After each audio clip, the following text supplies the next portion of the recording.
Bonjour à tous et bienvenue à cette nouvelle édition de la revue de la presse camerounaise. Et nous démarrons le périple de ce matin avec le premier news magazine camerounais Défi Actuel qui parle d'électricité et nous fait savoir que l'État estime à 120 milliards de francs CFA sa dette due à Eneo.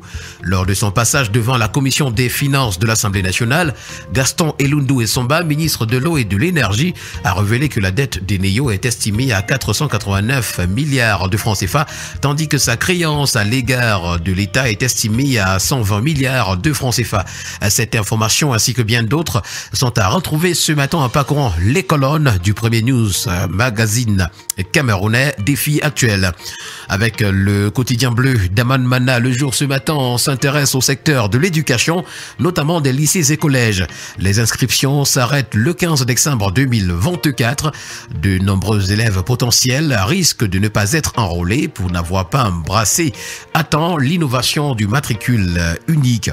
Suspension des ONG également, deuxième convocation pour Maître Aliscom. Et puis bilan, c'est la FECAFOOT 3 ans après qui nous a présenté ce matin. Avec le quotidien L'économie, on s'intéresse à la zone CEMAC et surtout de l'improbable dévaluation du franc CFA. Le sujet à nouveau au cœur de l'actualité dans un contexte où l'on annonce pour le 16 décembre prochain une réunion d'urgence des chefs d'État de la communauté économique et monétaire de l'Afrique centrale en présence des responsables du Fonds monétaire international. C'est une information ce matin à retrouver en parcourant la page 3 du journal. Le quotidien Le Messager ce matin parle du droit d'accès à l'information. La mosaïque de législation dispersée est présentée ce matin à la grande une. C'est d'ailleurs le fruit d'une étude menée par le réseau pour la solidarité, l'autonomisation et la transformation pour tous dans les villes et régions du Cameroun entre décembre 2023 et mars 2024. En petite une ce matin, c'est Cabral Libi, le député qui s'exprime non à l'asphyxie du peuple. Les réserves du député non moins président national du PCRN sur la loi de finances 2025 nous sont présentées ce matin à la page 3. Avec le quotidien Mutation ce matin, on parle de magistrature. Retrouvons à la grande une le bal des intouchables. Pas de conseil supérieur de la magistrature en 4 ans. Le chef de l'État autorise le déploiement des auditeurs de justice. D'après le Minjustice, sur un effectif total de 1784 magistrats, 865 sont sous procédure d'enquête pour des cas signalés d'indiscipline. Une information d'ailleurs que vous retrouverez au complet en parcourant la page 7. En page 5, on s'intéresse plutôt à la fonction publique avec ses plus de 4000 agents déjà révoqués. Et puis s'agissant de la FECAFOOT, Etoffice 3 ans après est à retrouver à la page 12. Avec le quotidien à Capitaux Public Cameroun Tribune ce matin, on s'intéresse au Parlement et surtout d'une session bien remplie. Des séances plénières hier au Sénat et à l'Assemblée nationale ont mis un terme à un mois intense d'activité, marqué notamment par l'adoption de 13 projets de loi, dont le projet de loi de finances de l'exercice 2025, l'inauguration du nouveau siège de l'Assemblée nationale, ainsi que des questions orales au gouvernement. Le défi est désormais de donner corps aux dispositions contenues dans les textes adoptés par les sénateurs et les députés pour le bien-être des populations. Le focus de Cameroun Tribune à ce sujet est à retrouver ce matin des pages 9 à 11. Ce matin, le bi-hebdomadaire Le Point, bi-hebdomadaire d'analyse et d'information générale, titre Minat, Redac, brille de scellé, vice les 10. Le torchon brûle entre le réseau des défenseurs des droits humains en Afrique centrale, REDAC, et le ministère de l'administration territoriale au Cameroun. À l'origine, le non-respect des lois de 1990 sur la liberté d'association et de 1999 sur les activités des ONG. Sanctionnés par l'autorité administrative, les responsables du REDAC ont pris sur eux d'initier un bras de fer avec le gouvernement.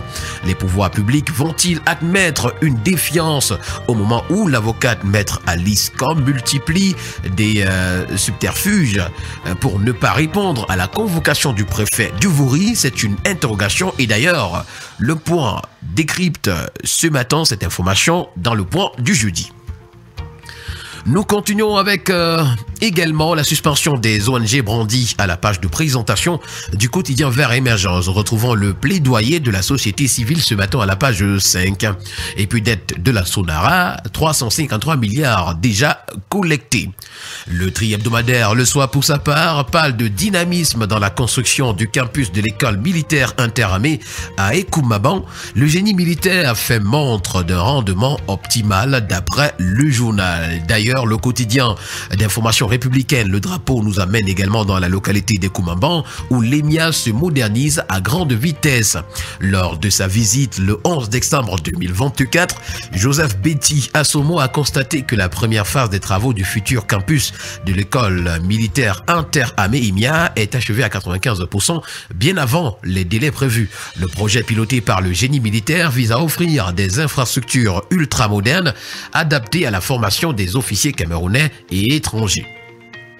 Nous poursuivons la revue de la presse ce matin avec le quotidien Nouvel Horizon qui nous présente Cyrus Ngor ce matin comme l'homme qui a révolutionné le port autonome de Douala. Sous sa direction, d'après le journal, le port devient un leader régional.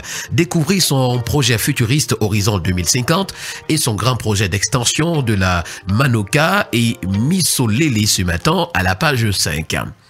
On parle de dette flottante ce matin à la grande une de l'hebdomadaire pratique de l'emploi et de l'économie et des finances Diapason. Ce sont les bénéficiaires qui interpellent le ministre des Finances. À l'origine, le communiqué du ministre des Finances, Louis-Paul Motazé, qui exige de présenter l'original du bon de commande administratif alors que ce document n'est délivré qu'en un seul exemplaire qui est déjà dans le dossier audité ayant permis la validation des créances. Nous continuons ce matin avec le bi-hebdomadaire Le Financier d'Afrique qui nous amène également à l'Assemblée nationale en nous présentant les réserves des députés sur le projet de loi de finances 2025.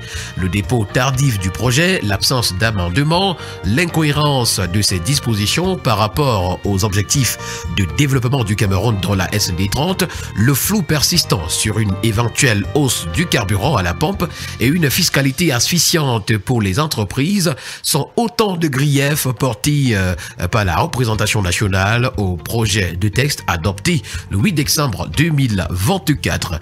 Et nous allons terminer le périple de ce matin avec le quotidien de la santé EcoSanté qui parle de résistance aux antimicrobiens comme une priorité.